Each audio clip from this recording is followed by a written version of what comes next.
আনহুম। আমরা একবার তাকবীর দিয়ে রংপুরবাসীকে জানিয়ে দেই হযরত আমাদের বাসায় এসেছেন। লিল্লাহি তাকবীর, লিল্লাহি তাকবীর।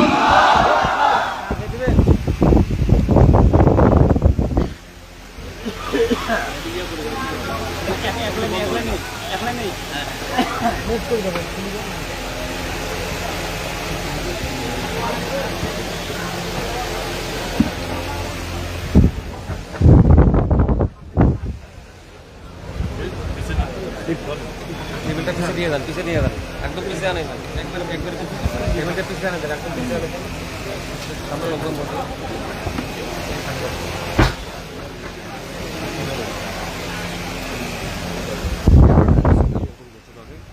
সেইটা সামনে দিই, বড় সামনে ক্যামেরা দেবে হুজুরের আইডি থেকে